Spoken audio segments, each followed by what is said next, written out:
میرا نام لاریب ہے۔ میں بچپن سے ہی بہت زیادہ خوبصورت تھی، مگر میری بدقسمتی یہ تھی کہ میں بڑی تھی اور میرے والد صاحب دنیا میں نہیں تھے۔ میرا کوئی بھائی بھی نہیں تھا، گھر کو میں ہی چلاتی تھی۔ میں نے بی اے کرنے کے بعد ٹیچنگ کی جاب شروع کر دی تھی۔ جس اسکول میں میری جاب لگی تھی وہ ایک پرائیویٹ اسکول تھا اور وہاں بچوں کے ساتھ بہت مغز ماری کرنا پڑتی تھی۔ کبھی کسی بچے کو ڈانٹ دیتی تو اس کے والدین اگلے روز اسکول آ جاتے اور پرنسپل سے میری شکایت کرتے۔ مجھے بہت باتیں سننا پڑتی تھیں اور اس نوکری سے بھی میرا گھر ٹھیک نہیں جا رہا تھا، کیونکہ میری 4 بہنیں تھیں جس میں سے ایک بہن کی منگنی کر دی گئی تھی۔ اب وہ لوگ کہتے تھے کہ ہم نے بارات لے کر آنا ہے، لیکن ابھی تک ہماری تیاری 5% بھی نہیں ہوئی تھی۔ امی کہتی تھیں کہ سب کچھ کیسے ہوگا، ہمارے سے تو گھر کے خرچے ہی نہیں پورے ہوتے۔ میری تنخواہ کے جو بھی پیسے آتے وہ گھر کے خرچے میں چلے جاتے۔ اب بہن کی شادی کے لیے میں پیسے کہاں سے لاتے؟ بہن کہتی تھی کہ میں نے شادی نہیں کرنی، ان لوگوں کو منع کر دیتے ہیں، وہ ابھی ہماری مجبوری نہیں سمجھ رہے تو بعد میں بھی جہیز کے نام پر ذلیل کریں گے۔ لیکن امی کہتی تھیں کہ سارا زمانہ ایک جیسا نہیں ہے۔ میں ادھر ادھر آن لائن جاب اپلائی کرتی رہتی تھی۔ میں اپنی طرف سے پوری کوشش کرتی تھی کہ کہیں سے مجھے کوئی بہتر نوکری مل جائے۔ پھر ایک دن بہن کے سسرال والوں نے کہہ دیا کہ آپ لوگوں نے شادی نہیں کرنی تو منگنی توڑ دو، ہمارے بیٹے کو کیوں بٹھا رکھا ہے؟ اس بات سے میں بہت پریشان تھی اور آفس میں ہی بیٹھی تھی جب مجھے ایک کمپنی کی طرف سے ایک ای میل ملی۔ کچھ دن پہلے میں نے سعودی عرب جدہ ایئرپورٹ پر جاب کے لیے اپلائی کیا تھا اور یہ میل وہیں سے آئی تھی، اور وہ کہہ رہے تھے کہ آپ ہمارے کرائیٹیریا پر پورا اتری ہیں، ہم آپ کے لیے ویزا اور ٹکٹ خود بھیجیں گے، آپ ہماری کمپنی کو آ کر جوائن کر لیں۔ سب سے پہلے آپ کو عمرہ کروایا جائے گا اور پھر جدہ ایئرپورٹ پر آپ کو رہنے کی جگہ اور کھانا بھی فراہم کیا جائے گا۔ جب میں نے ان کی تنخواہ دیکھی تو میرے ہوش اڑ گئے۔ وہ پاکستانی 4 لاکھ بنتی تھی۔ اتنے پیسے تو میں نے پچھلے 3 سال میں بھی نہیں کمائے تھے۔ میں بہت زیادہ خوش تھی۔ یہ ان لوگوں کی طرف سے اپوائنٹمنٹ لیٹر تھا، کوئی مذاق نہیں تھا، میری تو زندگی بدل جانی تھی۔ انہوں نے نمبر بھی دیا تھا۔ میں نے نمبر پر کال کر کے سب کچھ پوچھا۔ انہوں نے کہا آپ کی سی وی بہت مضبوط ہے، ہمیں اس کام کے لیے ایسی ہی لڑکی کی تلاش تھی۔ میں بے حد خوش تھی، لیکن سعودیہ جانا، گھر والوں کو چھوڑنا کوئی آسان بات نہیں تھی۔ گھر جا کر جب میں نے امی کو بتایا تو انہوں نے کہا کوئی ضرورت نہیں گھر سے جانے کی، اتنے بھی ہمارے برے دن نہیں آ گئے کہ تمہیں ہم کام کرنے کے لیے کسی 7 سمندر پار بھیج دیں۔ بندہ پوچھے وہاں پر تم کیسے رہو گی، پھر جو خاندان والے باتیں کریں گے، ان باتوں کا جواب کون دے گا کہ جوان لڑکی کو وہاں بھیج دیا پیسوں کے لیے، پتہ نہیں وہاں کیا کرتی ہوگی۔ تمہیں نہیں پتہ، لوگوں کی زبانیں بڑی لمبی ہیں۔ میری امی نے تو صاف انکار کر دیا، مجھے ڈھیر سارے لیکچر بھی سنائے، لیکن جب میں نے آخر میں کہا کہ میری تنخواہ پاکستانی 4 لاکھ ہو گئی، تب میری امی حیران رہ گئیں۔ کہنے لگیں دنیا کا کام ہے بولنا، دفع کرو لوگوں کو، لوگوں کا تو کام ہی یہی ہے دوسروں کو برا کہنا۔ بیٹی لاریب، اتنی اچھی تنخواہ تمہیں پاکستان میں کبھی بھی نہیں ملے گی، تم وہاں پر چلی جاؤ اور پھر انسان اپنا ماحول تو خود بناتا ہے، انسان خود برا نہ ہو تو اس کے ساتھ کوئی کچھ برا نہیں کر سکتا۔ میں حیران تھی کہ کیسے امی نے اپنا بیان بدل لیا تھا، جیسے ٹی وی چینل بدلتے ہیں، لیکن وہ بیچاری بھی کیا کرتی، وہ صرف میری ماں تو نہیں تھی، 4 بہنیں بیٹھی تھی گھر میں، اور ایک بہن کے لیے اتنا اچھا رشتہ آیا تھا لیکن وہ ہاتھ سے نکل جانا تھا۔ دوسری بہن کی منگنی ٹوٹنے والی تھی۔ مجھے پتہ تھا مجھے ہی کچھ نہ کچھ کرنا ہے، ہمیں بچانے کے لیے اور کوئی نہیں آنے والا تھا۔ مجھے اکیلے رہنے سے کوئی مسئلہ نہیں تھا اور کام کرنے کی مجھے عادت تھی، لیکن یہ بات اپنی جگہ بہت بڑی تھی کہ لوگ باتیں بنائیں گے۔ امی نے کہا کہ ہم لوگوں کا منہ بند کر لیں گے اور جب اس گھر میں پیسے آنا شروع ہو جائیں گے تو پھر کوئی کچھ نہیں بولے گا۔ میری امی بھی دراصل کافی پڑھی لکھی تھی، لیکن شادی کے بعد ان کو میرے ابا نے نوکری نہیں کرنے دی۔ پھر جب میری امی کو ایک بہت اچھی نوکری مل گئی، وہ جب اپنے گھر میں پیسے لانے لگیں تو ابا نے کہا کہ یہ تو ساری فضول کی باتیں ہوتی ہیں کہ عورت باہر نہ نکلے، عورت باہر نکل کر بے شک جاب کرے کوئی مسئلہ نہیں۔ امی کہتی ہیں کہ جو لوگ یہ کہتے ہیں کہ ہم عورتوں کی کمائی نہیں کھانی، عورتوں کو نوکری نہیں کرنے دینی، جب ان کے ہاتھوں میں پیسے آنا شروع ہو جاتے ہیں تو وہ لوگ سب کچھ بھول جاتے ہیں۔ یہ بات بہت تلخ ہے لیکن ہے حقیقت، اس لیے تمہیں پریشان ہونے کی ضرورت نہیں۔ میں نے امی کی بات مان لی۔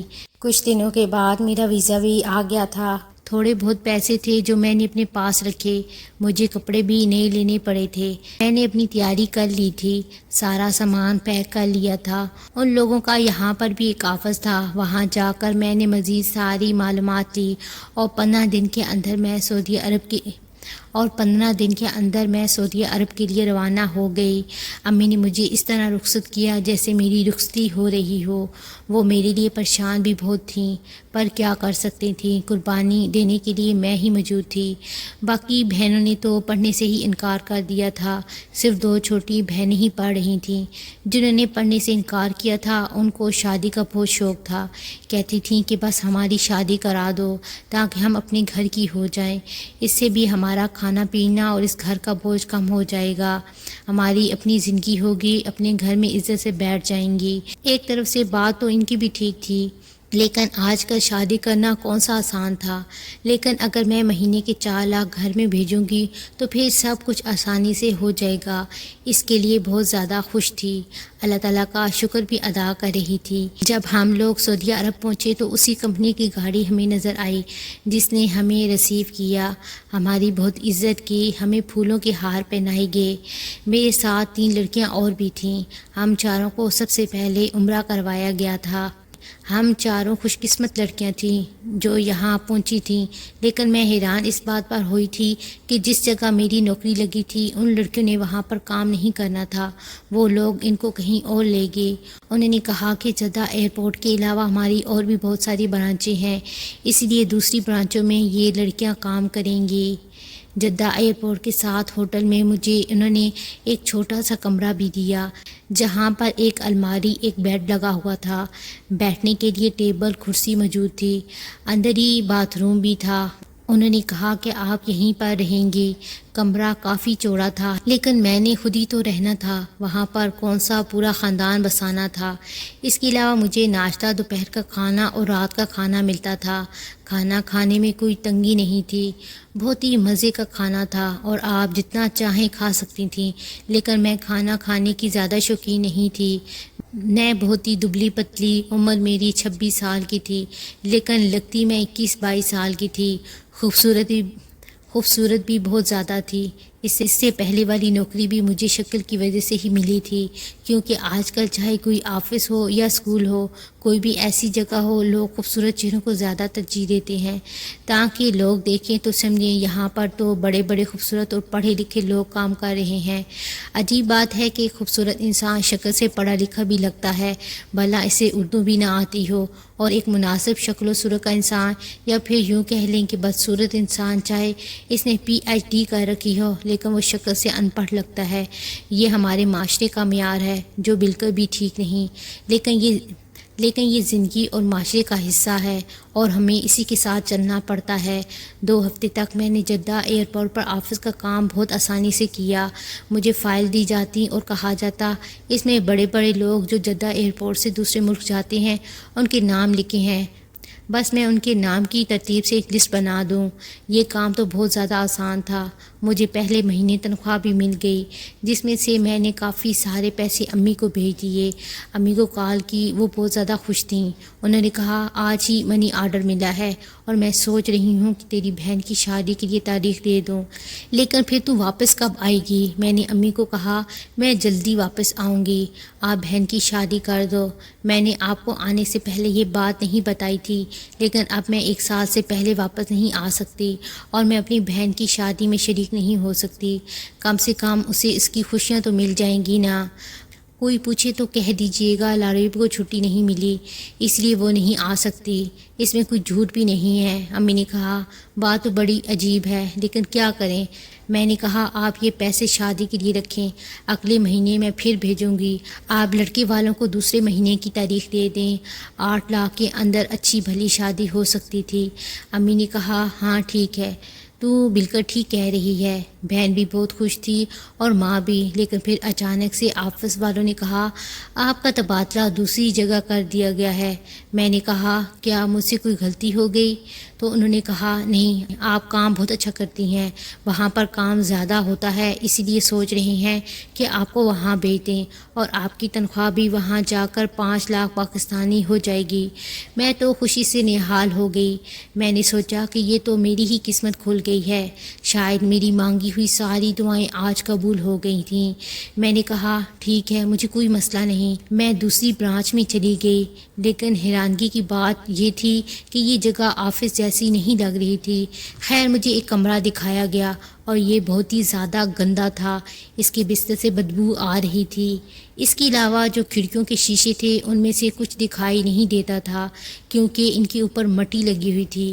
میں حیران تھی، یہ جگہ چھوٹی سی تھی اور یہاں صفائی ستھرائی بالکل بھی نہیں تھی، اور آفس والوں نے کہا تھا کہ یہ بڑا آفس ہے، لیکن یہاں پر تو حالات ہی نہیں تھے، یہ کمرہ رہنے کے قابل بھی نہیں تھا۔ سوچا کہ میں مینیجر سے کہتی ہوں کہ مجھے کچھ صاف کمرہ دے دیا جائے، لیکن میرے قدموں تلے سے زمین نکل گئی۔ جب میں نے دروازے کو کھولنے کی کوشش کی تو وہ کھلا نہیں۔ مجھے احساس ہوا کہ دروازے کو باہر سے لاک کر دیا گیا ہے، شاید یہ کسی نے غلطی سے کر دیا تھا، لیکن میں بہت گھبرا گئی تھی۔ میں نے دروازے پر دستک دینا شروع کر دی کہ میں یہاں پر ہوں، مجھے کھول دو۔ میری دل کی دھڑکن بہت تیز ہو گئی تھی، مجھے بہت ڈر لگ رہا تھا، لیکن تھوڑی دیر کے بعد دروازہ باہر سے ہی کھلا اور ایک شخص آیا۔ میں نے کہا مجھے یہاں پر کس نے بند کیا تھا؟ اس نے کہا غلطی سے بند کر دیا ہوگا، آپ پریشان نہیں ہوں؟ میں نے کہا مجھے یہاں سے جانا ہے، تو اس نے اچانک سے مجھے 2 قدم پیچھے کیا، ہلکا سا دھکا دے کر دروازے کو بند کر کے لاک کر دیا۔ چابی اس نے اپنی جیب میں رکھ لی۔ میں نے کہا تم نے دروازہ کیوں بند کیا؟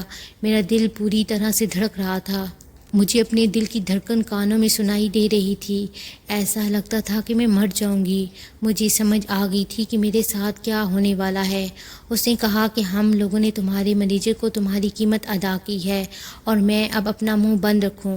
اس شخص نے مجھے دھکا دے کر گرا دیا۔ اس کے بعد مجھ سے میری سب سے قیمتی چیز چھین لی گئی۔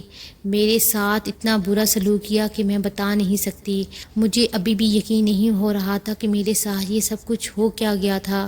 اس کا مطلب یہ سب جھوٹ بول رہے تھے، یہاں پر کسی بھی لڑکی کو نوکری کے لیے نہیں بلایا گیا تھا، سب کچھ جھوٹ تھا، یہ لوگ فراڈیا تھے۔ اس طرح سے دوسرے ملکوں سے لڑکیوں کو غلط کام کروانے کے لیے بلایا جاتا تھا۔ وہ شخص جاتے جاتے میری ہتھیلی پر پیسے بھی رکھ کر چلا گیا جو پاکستانی 2 لاکھ روپے بنتے تھے۔ اس نے کہا تمہاری قیمت تو میں نے باہر ادا کر دی تھی، لیکن تم اتنی خوبصورت ہو کہ یہ میں تمہیں خوشی سے دے رہا ہوں۔ اگلے ہفتے میں دوبارہ آؤں گا، تمہارے پاس ہی آؤں گا۔ ویسے میرا نام وسیم ہے۔ مجھے اس کی باتیں سنائی نہیں دے رہی تھی، میرے کانوں میں جیسے کسی نے گرم گرم سیسا ڈال دیا تھا۔ میں اپنی حالت کو سنبھال کر بیٹھی تھی۔ ابھی 2 ہی گھنٹے گزرے تھے کہ ایک اور شخص کمرے میں داخل ہوا، اس نے بھی وہی کیا۔ میری حالت تو ایسی تھی کہ دشمن کی حالت بھی ایسی نہ ہو۔ صبح ہوئی تو مجھے ایک عورت نے جگایا، اس نے کہا یہ لو تمہاری آج کی کمائی۔ اس نے مجھے کچھ پیسے دیے۔ میں نے کہا تم لوگ میرے ساتھ یہ سب کیوں کر رہے ہو؟ اس نے کہا کہ تم جیسی پاگل لڑکیوں کے لیے ہی تو یہ سب کچھ ہوتا ہے، جن کو پیسے کا لالچ ہوتا ہے۔ تم صرف ایک آن لائن اپلیکیشن دیکھ کر کسی کی باتوں میں آ کر اپنا ملک چھوڑ کر یہاں آ گئی۔ تم سے زیادہ بے وقوف کون ہو سکتا ہے؟ تمہیں کیا لگتا ہے جدہ ایئرپورٹ پر تم جیسی لڑکیوں کو جاب دی جائے گی؟ پاگل لڑکی، وہ تو سب ڈرامہ تھا، اور وہاں پر جن لوگوں کی لسٹ تم روز بناتی تھی وہ گاہکوں کی لسٹ تھی کہ وہ سب تمہارے پاس ہی آئیں گے، اور تم نے اس پر اپنے سائن بھی کر دیے تھے کہ یہ کام میں اپنی رضامندی سے کر رہی ہوں۔ لیکن فکر مت کرو، اتنے پیسے تمہیں مل جائیں گے کہ مہینے کے 4 سے 5 لاکھ بنا لوگی۔ اپنے خاندان والوں کو پیسے بھیج دینا، ان کو کہنا میں یہاں پر جدہ ایئرپورٹ پر نوکری کرتی ہوں، وہاں پر کسی کو پتہ نہیں چلے گا، وہ لوگ بھی خوش اور ہم بھی خوش، تمہارا کام بھی چلتا رہے گا۔ میں نے اس عورت کے منہ پر تھپڑ دے مارا۔ میں نے کہا تم کتنے برے انسان ہو، تمہیں مرنے کے بعد دوزخ ملے گی۔ پر وہ ہنسنے لگی اور کہنے لگی میں تو پہلے سے ہی دوزخ میں ہوں، اور آج تو تم نے میرے منہ پر تھپڑ مار دیا، اب دیکھنا تمہارے ساتھ بہت برا ہوا ہے، تم گھبرائی ہو اس لیے برداشت کر لیا، لیکن آئندہ ایسی حرکت کی تو یہ کلائنٹ جو آتے ہیں یا جن کو میں اندر بھیجتی ہوں، اتنے آدمی اندر بھیجوں گی کہ 2 دن میں تمہاری روح نکل جائے گی۔ مجھے اس عورت سے بہت زیادہ خوف آیا، لیکن میں نے اس سے معافی نہیں مانگی، وہ چلی گئی۔ اس کے بعد مجھے وہ لڑکیاں بھی وہیں نظر آئیں جو پاکستان سے میرے ساتھ آئی تھیں۔ ان کا کہنا تھا ہمارے ساتھ بھی یہی سب کچھ ہوا ہے، یہ بہت خطرناک لوگ ہیں اور یہ گینگ بہت بڑا ہے، ہم ان کو روک نہیں سکتے، ہماری زندگی اب یہاں پر پھنس گئی ہے۔ وہ سب میری طرح مجبور تھیں، پر ایک نے کہا اچھا ہے، گھر والوں کو تو پیسے مل جائیں گے، ہمارے ساتھ کیا ہو رہا ہے کسی کو کیا پتا۔ وہاں بھی تو 10,000 والی نوکری کے پیچھے ذلیل ہو رہے تھے۔ 2 ہفتے کے بعد انہوں نے ہم سے ہمارے گھر والوں کی بات کروائی، لیکن سپیکر آن کر کے، اور ایک خوفناک شکل کا آدمی بھی وہیں پر بیٹھا تھا۔ اس نے کہا کہ تم لوگ اپنے گھر والوں کو کہو گے کہ ہم یہاں پر بہت خوش ہیں تاکہ وہاں پر کوئی ہلچل نہ ہو، لیکن سب نے اپنے گھر والوں سے جھوٹ بولا۔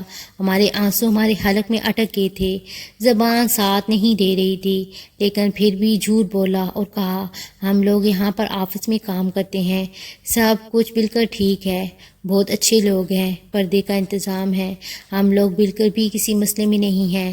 لیکن ایک لڑکی اپنے جذبات پر قابو نہ رکھ سکی اور اچانک سے کہہ دیا میں بہت بڑی مشکل میں ہوں، لیکن ابھی اس کی بات پوری نہیں ہوئی تھی کہ فون کاٹ دیا گیا، اور پھر ہماری آنکھوں کے سامنے اس لڑکی کو اتنا مارا گیا کہ وہ بے ہوش ہو گئی۔ ہم بری طرح سے ڈر گئے۔ پہلے دن جو آدمی میرے کمرے میں آیا تھا وہ ہر دوسرے دن آتا۔ اس نے کہا کہ میں اس کو بہت اچھی لگتی ہوں۔ میں نے اسے کہا تم مجھے یہاں سے نکلوا سکتے ہو، اگر میں تمہیں اتنی اچھی لگتی ہوں تو تم میری مدد کرو۔ اس نے کہا کہ کیا تم یہ کام اپنی مرضی سے نہیں کرتی؟ میں نے کہا کہ نہیں۔ پھر میں نے اپنے بارے میں سب کچھ بتا دیا، میں بہت مجبور ہوں۔ وہ روز میری مجبوری کی داستان سن لیتا، لیکن پھر بھی مجھ پر ظلم کر کے چلا جاتا۔ وہ میری مجبوری کے بارے میں جانتا تھا، پھر بھی فائدہ اٹھا رہا تھا۔ 3-4 مہینے اسی طرح گزر گئے۔ گھر والوں کو پیسے مل رہے تھے، ایک بہن کی شادی ہو گئی، دوسری کا نکاح کر دیا۔ رخصتی 6 مہینے بعد رکھی۔ امی کہتی تھیں کہ اب تو آئے گی تو دوسری بیٹی کی رخصتی کروں گی تاکہ تو بھی شادی میں شامل ہو جائے۔ میں تو بہت ڈری ہوئی تھی، میں ان کو کچھ بتا نہیں پاتی تھی، اگر بتا دیتی تو پھر کیا بتاتی کہ ان کی بیٹی کے ساتھ یہ سب کچھ ہوتا ہے، وہ جیتے جی مر جاتی۔ ایک دن وسیم نے مجھے کہا کہ ٹھیک ہے میں تجھے یہاں سے لے جاتا ہوں، لیکن اس کے بعد اگر یہ لوگ تیرے پیچھے آئیں تو پھر میں ذمہ دار نہیں ہوں گا، میں کہہ دوں گا کہ میں تجھے اپنے ساتھ لے گیا تھا اور تم بھاگ گئی ہے۔ میں حیران رہ گئی کہ بالآخر اس نے میری مدد کرنے کا فیصلہ کر لیا تھا۔ اب میں اس موقع سے فائدہ اٹھانا چاہتی تھی۔ اس نے میرا ٹکٹ اور سارے انتظامات کروا کر مجھے جہاز میں بیٹھنے کا راستہ دکھا دیا اور کہا بس اب تم یہاں سے بھاگ جاؤ ورنہ ساری زندگی تم یہیں سڑتی رہو گی۔ وسیم بھی پاکستان کا رہنے والا تھا، مگر کام کی وجہ سے کئی سال سے یہاں پر اکیلا رہ رہا تھا۔ اس کی بیوی اور بچے پاکستان میں تھے۔ خیر میں نے اس کا بہت شکریہ ادا کیا۔ اس نے کہا کس لیے؟ میں نے کہا کہ تم نے مجھ پر بہت بڑا احسان کیا ہے، وہ لوگ تو مجھے وہاں پر اسی لیے لے کر گئے ہوئے تھے اور میں بے وقوف جو پیسوں کے لیے یہاں آ گئی تھی۔ اس نے کہا پگلی تو بڑی خوبصورت ہے، میں پہلے سے ہی شادی شدہ ہوں ورنہ تجھ سے شادی کر لیتا۔ اس نے مجھے ایئرپورٹ کا راستہ دکھایا، خود ان لوگوں کو فون کر کے چلا کر کہنے لگا وہ لڑکی تو بھاگ گئی ہے، مجھے باتھ روم میں جانے کا کہہ کر گئی تھی، پتہ نہیں کہاں چلے گی۔ میں سوچ رہی تھی کہ ان لوگوں کو تو کچھ فرق نہیں پڑنا تھا، اگر ایک لڑکی بھاگ جائے گی تو انہیں مجھ جیسی بے وقوف اور مجبور لڑکیاں اور مل جانی تھیں۔ خیر میں پاکستان واپس آ گئی اور پولیس والوں کو سب کچھ بتا دیا، پر اپنے خاندان والوں کو یہ سب کچھ نہ بتایا۔ جب امی نے کہا اتنی اچھی نوکری چھوڑ کر کیوں آ گئی، اب میں ان کو کیا بتاتی کہ میں وہاں پر کیا کر رہی تھی۔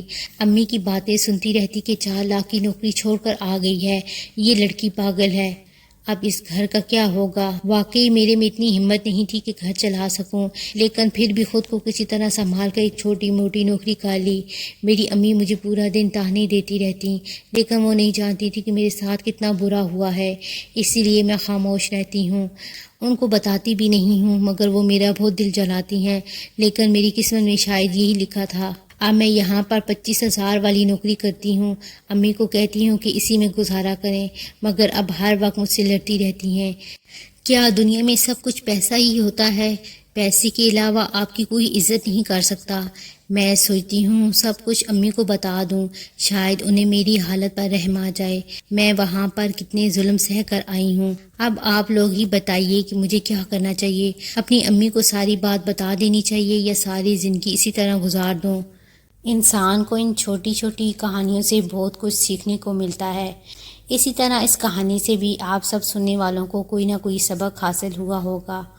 اس طرح کی مزید اچھی اچھی کہانیاں سننے کے لیے میرے چینل کو سبسکرائب کریں، اور اگر آپ کو میری ویڈیو پسند آئی ہے تو اس کو لائک کر دیں، ساتھ میں بیل نوٹیفیکیشن کو آن کر دیں تاکہ آپ کو بر وقت میرے کہانیوں کے متعلق اپڈیٹ ملتی رہے۔ نیکسٹ ویڈیو تک کے لیے مجھے اجازت دیں، دعاؤں میں یاد رکھیں۔ اللہ حافظ۔